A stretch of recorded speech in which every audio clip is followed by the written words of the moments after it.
मेला कावळ्याला त्रास काय उपयोग आहे? आता 6 शब्द मला सांगायचे म्हणजे माझं एक वाक्य फायनल होईल. साधू देवाकडे मागत नाही, पण साधूला देव मागा म्हटल्याशिवाय. आता पहिले 3 प्रश्न तुम्हाला आहे महिला मंडळ. तुम्हाला 5 गुरुवार झाले यावर्षी आणि देवी प्रसन्न झाली, होणार नाही पण झाली. आता नीट ऐका बरं का महिला मंडळ सगळ्या. आणि देवी तुम्हाला म्हणायला लागली, बोल भक्तीनबाई बोल. देवी बोलती बरं का तुमच्याशी. आता मी नाही बोलत.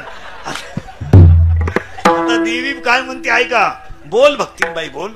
तू 5 गुरुवार अतिशय चांगले केले, एकाही गुरुवार तू नवऱ्याच्या पाया पडली नाही, सासऱ्याला कधी तांब्या भरून दिला नाही, आणि तब्येत बाकी तुझी वाढली. तू 52 रुपयाचा साबुदाणा 62 नेऊन घातला. आता मी तुला प्रसन्न आहे अशी देवी म्हणली.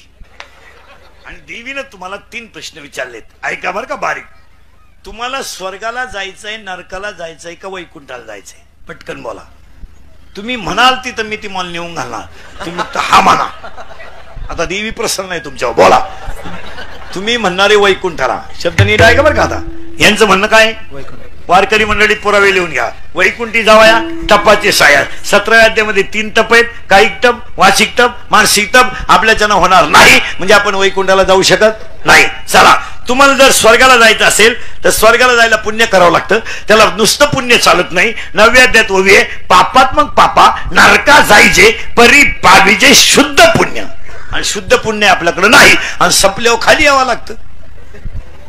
मग तर या पुण्याची पावटी सरे म्हणजे तुम्हाला स्वर्गाला जायचं नाही, आणि नरकाला जायला पाप करावं लागतं. तुम्ही करीत नाही.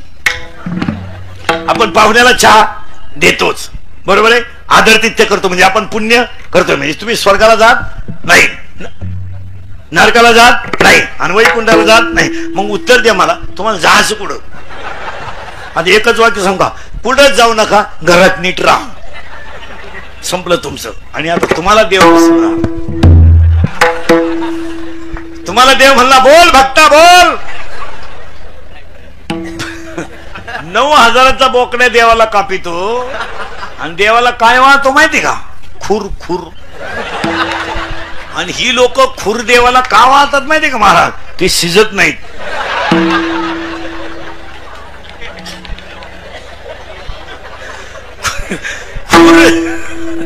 खुर जर शिजले ना, मसोबा वासावच मिळाला, त्याला काहीच मिळायचं नाही. मग आपलं असंच आहे, 10 दिवसात 20 वेळा आरती करायची गणपतीची, आणि शेवटच्या दिवशी आपण प्यायची, आणि त्याला बुडवायचं, त्याला वरून दम द्यायचा, पुढच्या वर्षी लवकर या.